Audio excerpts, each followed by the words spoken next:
Assalamualaikum warahmatullahi wabarakatuh. Selamat datang di Jeda Waktu bareng gue Mustafa.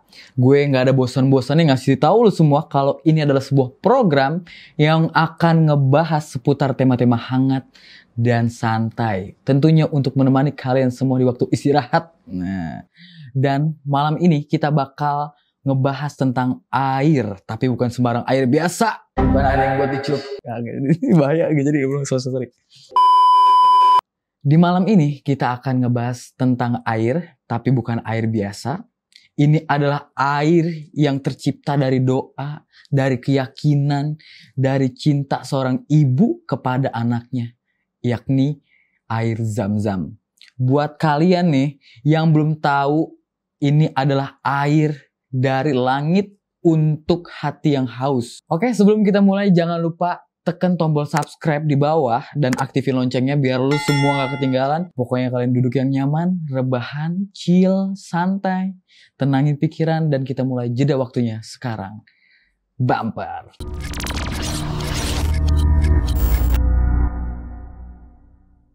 Pernah gak sih lu semua minum air tapi bukan air yang sekedar ngilangin haus, tapi juga ngehadirin rasa haru. Air yang udah ngalir sejak ribuan tahun yang lalu nih, yang gak ada pernah keringnya nih, diminum oleh jutaan orang di setiap tahun, mungkin udah miliaran kali ya, karena udah bertahun-tahun yang lalu, air yang keluar di bawah kaki seorang bayi, sebagai jawaban dari langit atas doa ibunya. Itulah air Zam-Zam. Bukan air biasa tentunya, tapi air yang penuh berkah dan mukjizat. Coba nih, kita kembali ke ribu tahun yang lalu nih, ke lembah yang tandus bernama Mekah. Saat itu belum ada Ka'bah, belum ada perkotaan yang sekarang udah jadi gedung-gedung pencakar langit. Cuma isinya hanya pasir, panas dan sunyi. Nah, di sana ada seorang wanita solehah tentunya bernama Siti Hajar. Dia ditinggalkan bersama anaknya yang bernama Nabi Ismail alaihissalam. Buat kalian yang belum tahu dan sekedar informasi aja nih, bahwa Siti Hajar adalah istri dari Nabi Ibrahim alaihissalam. Nah, Siti Hajar ini ditugaskan oleh suaminya, aka Nabi Ibrahim alaihissalam, yang sangat taat kepada Allah Subhanahu wa taala tentunya.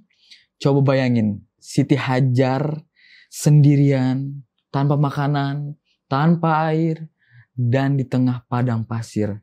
Namun, Siti Hajar adalah seorang wanita yang tangguh. Nah, pada saat itu nih, ASINya mulai kering. Dan tangisan bayi Ismail gak ada berhentinya tuh. Ngerengek aja, nangis aja tuh hari-hari. Siti Hajar terus berlari. Yang dilakuin itu berlari dari Bukit Safa ke Marwah. Terus balik lagi. 1 kali, 2 kali, sampai 7 kali. Lalu Allah menunjukkan kuasanya. Singkat cerita, dari bawah kaki kecil Nabi Ismail alaihissalam itu tiba-tiba memancarkan air nih, keluar dari dalam tanah, mengalir deras, menyegarkan. Nah, itu yang sekarang disebut air Zam-Zam. Rasulullah SAW pernah bersabda, semoga Allah merahmati Bunda Ismail. Andaikan ia membiarkan Zam-Zam mengalir begitu saja, niscaya Zam-Zam akan menjadi mata air yang mengalir. Hadis riwayat Bukhari. Apa sih istimewanya air Zam-Zam itu? Dalam hadis riwayat Muslim, Nabi Muhammad SAW bersabda, sebaik-baiknya air di muka bumi adalah air Zam-Zam tentunya. Di dalam terdapat makanan yang mengenyangkan dan obat bagi segala penyakit. Hadis riwayat Muslim.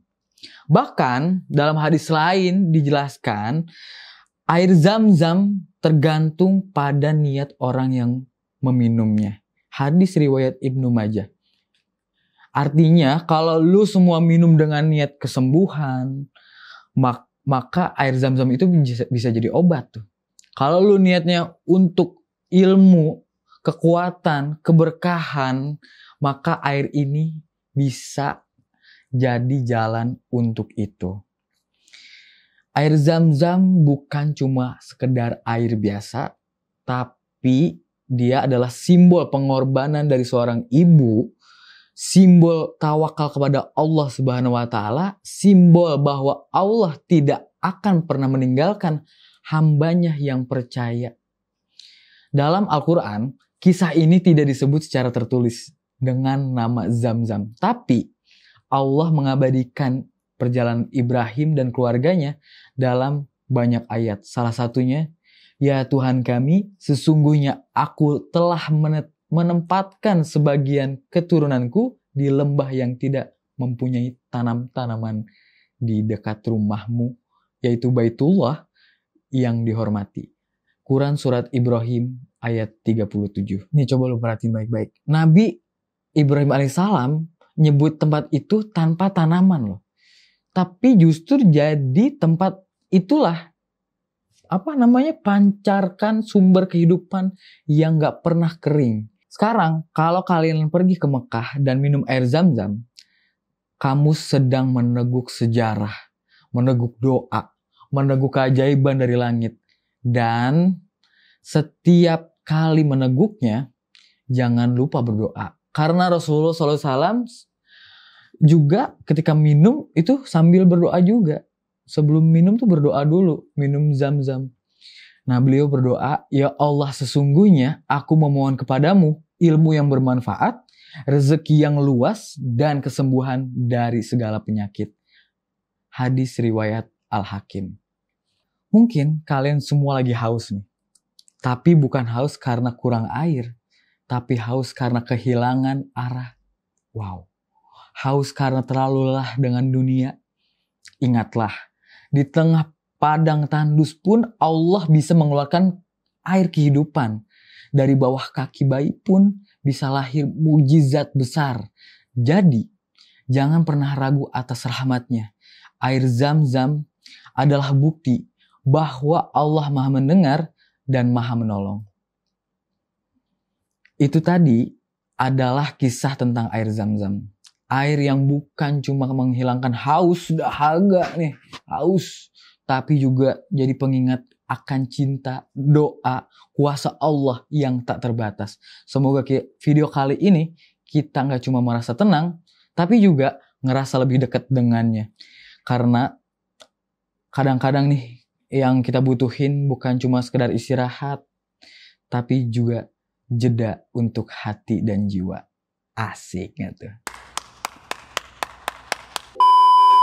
Kalau kalian merasa video ini menyentuh hati lu semua nih, jangan lupa pokoknya klik like, subscribe, share ke teman-teman kalian semua. Nah, jangan lupa biar gak ketinggalan info-info menarik, inspiratif, kisah-kisah inspiratif yang lainnya nih. Nyalain loncengnya ya. Terima kasih udah nonton ataupun dengerin di jeda waktu. Mungkin ada yang mau tidur nih atau sambil tidur dengerinnya. Semoga hati kita selalu setenang aliran air Zam-Zam dan sekuat keyakinan Hajar saat berlari demi harapan. Sampai ketemu di video berikutnya. Wassalamualaikum warahmatullahi wabarakatuh.